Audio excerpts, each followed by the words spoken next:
நம்முடைய அதிமுகவின் முன்னாள் அமைச்சர் ராஜேந்திர பாலாஜி நம்மோடு இணைந்திருக்கிறார். அவரிடம் இப்போது அதிமுக சட்டமன்ற உறுப்பினர்கள் ராஜினாமா செய்த நிகழ்வு குறித்து கேட்கலாம். சார் வணக்கம் சார். வணக்கம் சார். ராஜேந்திர பாலாஜி பேசுறேன் சார். வணக்கம் சார். இந்த மதுராந்தகம் சட்டமன்ற உறுப்பினர் மரகதம் குமரவேல், பெருந்துறை சட்டமன்ற உறுப்பினர் ஜெயக்குமார், தாராபுரம் தொகுதி சட்டமன்ற உறுப்பினர் சத்யபாமா, இந்த 3 பேரும் தாவேகாவில் இன்று இணைந்திருக்கிறார்கள் பதவியை ராஜினாமா செய்துவிட்டு. இதுக்கு என்ன காரணம் சார்? இது பலன் அளிக்குமா அவர்களுக்கு அரசியலில்?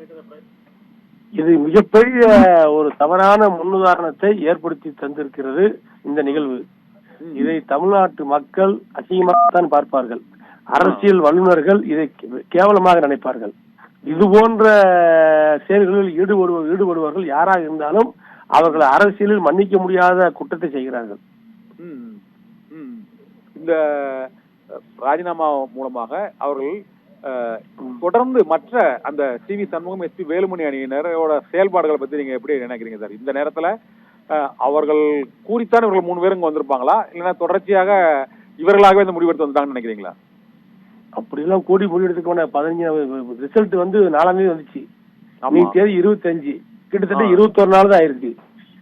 21 நாளைக்குள்ள வந்து ஒரு பதவி ரிசைன் பண்ற அளவுக்கு ஒருத்தர் போறாங்கன்னு சொன்னா அங்க அவர்களுக்கு கொடுக்கப்பட்ட நெருக்கடி என்ன, அல்லது அவர்களுக்கு கொடுக்கப்பட்ட ஆசை வார்த்தை என்ன, இதையெல்லாம் நீங்க சிந்தித்து பார்க்க வேண்டும்.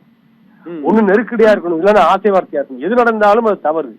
ஒரு தவறான செயலை தமிழக அரசியலில் அரங்கிட்டார்கள். இதுவரைக்கும் அண்ணா பெருந்தலைவர் காமராஜர் காலம், அண்ணா காலம், கலைஞர் காலம், புரட்சி தலைவர் காலம், அம்மா காலம், எதுவாக இருந்தாலும் நேருக்கு நேர் அரசியல் களத்தில் மோதி பழக்கப்பட்ட கட்சிகள் தான் இன்றைய தமிழக அரசியல் இருந்தது. இது போன்று குறுக்கு வழியிலே ஒரு அரசியல் நிலைமையை தக்க வைத்துக் கொள்வதற்காக எடுக்கின்ற இந்த முடிவை யார் செய்திருந்தாலும் அது கண்டிக்கத்தக்கது.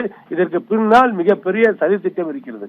ஓகே, இந்த சதித்திட்டம் யாரால இருக்குன்னு நினைக்கிறீங்க? இந்த தமிழக வெற்றி கழகம் இந்த குறுக்கு வழியில் ஈடுபடுவதற்கு, இந்த ஆட்சியை தக்க வைப்பதற்கு நீங்கள் கூறியது போலவே திமுக கூட்டணியிலிருந்து ஆதரவை பெறுவது, அதன் பின்னர் மற்றொரு எதிர்த்து போட்டியிட்ட அதிமுக கட்சியை ஒரு அதிருப்தி குழுவினரை உருவாக்கி அவர்களுக்கு அமைச்சர் பதவி கூறுவதாக ஆதரவை பெறுவது. இந்த நெருக்கடி இப்போதைக்கு அவர்களுக்கு நெருக்கடி நம்பிக்கை வாக்கெடுப்பில் வெற்றி பெற்று விட்டார்கள். இருந்த போதிலும் அங்கு அதிமுகவில் இருந்து எம்எல்ஏக்களை இழுப்பதற்கு என்ன சார் காரணம்? சார் எல்லாமே வந்து அரசியல் படுத்தும் பாடுதான், அதிகாரம் படுத்தும் பாடு. இது பலம் இல்லை என்று சொன்னால் விலகி கொள்ள வேண்டும். ஆனால் பலத்தை வந்து முறையான வகையிலே கையாள வேண்டும். இப்படி ஒரு நிலைப்பாட்டை எடுத்து ரிசைன் பண்ண உடனே ஒரு கட்சியில் இணையதான்னு சொன்னா அந்த அளவுக்கு இந்த ஆட்சியினுடைய மீது மக்களுக்கு நம்பிக்கை வந்து விட்டதா, அந்த சட்டமன்ற உறுப்பினராக இருந்தவர்களுக்கு நம்பிக்கை வந்து விட்டதா? ஆகவே வந்து இதுல உள்நோக்கம் இருக்கிறது. இதுல ஒரு பின்னாடு மிகப்பெரிய சதிச்செயல் இருக்கிறது. ஆகவே இது வன்மையாக கண்டிக்கத்தக்கது. இந்த நடைமுறையை தமிழ்நாட்டு மக்கள் ஏற்றுக்கொள்ள மாட்டார்கள். இது குதிரை பேர குற்றச்சாட்டு இப்போது ஊர்ஜிதப்படுத்தப்பட்டதா நீங்க ஃபீல் பண்றீங்களா சார்? சார் இப்ப வந்து நடந்திருக்க நிகழ்வுகள் எல்லாம் பார்க்கின்ற பொழுது அப்படியும் சிந்திக்க தோன்றும். இன்னைக்கு அதிமுக பொதுச் செயலர் எடப்பாடியார் தலைமையில் ஒரு அணி, முன்னாள் முதலமைச்சர் மு.க. ஸ்டாலின் அவர்கள் தலைமையில் ஒரு அணி, நடிகர் விஜய் அவர்கள் சார்பில் ஒரு அணி, 3 அணியில் போட்டிட்டார்கள். வெற்றி பெற்றவர்கள் ஆட்சி அமைத்தார்கள். அதற்கு சில கட்சிகள் திமுக இருந்து கூட்டணியில் போட்டியிடக்கூடிய சில கட்சிகளை இழுத்தார்கள். அதிமுகவில் சில பேரை இழுத்தார்கள். எப்படியோ ஆட்சி அமைத்தார்கள். அதுவே தவறு. அந்த தவறு மேல் தவறை செய்கின்ற விதமாகத்தான் இந்த தவறை அமைந்திருக்கிறது. இது தவறான ஒரு முன்னுதாரணமாகத்தான் ஆகும். இதை நிச்சயமாக படித்தவர்கள், பண்புள்ளவர்கள், நியாயவாதிகள் ஒரு காலம் இந்த நடைமுறை ஏற்றுக்கொள்ள மாட்டார்கள். இந்த தமிழக வெற்றி கழகம் ஆட்சியை தக்க வைப்பதற்காக, நிறைவா அந்த கேள்வி, இந்த ஆட்சி தக்க வைப்பதற்காக அவர்கள் ஏற்கனவே இந்த நம்பிக்கை வாக்கெடுப்பில் இந்த பெரும்பான்மையை பெற்றுவிட்ட சூழ்நிலையில் இந்த சட்டமன்ற உறுப்பினர்களை, அதிமுக எம்எல்ஏக்களை தன் பக்கம் இழுத்து, நீங்கள் கூறியது போல அதுக்கு வந்து என்ன பேசப்பட்டது என்பது யாருக்கும் தெரியவில்லை. ஏன்னா மிகப்பெரிய அளவில் ஏதோ பேசப்பட்டதால்தான் நீங்க சொன்ன 21 நாட்கள் அந்த அணிமாறி இருக்கிறாங்க. இப்போ இவங்க இடைத்தேர்தலில் போட்டியிட்டால் ஏற்கனவே ரெட்டையில சின்னத்தில் நின்று இவங்க ஜெயிச்சிருக்காங்க.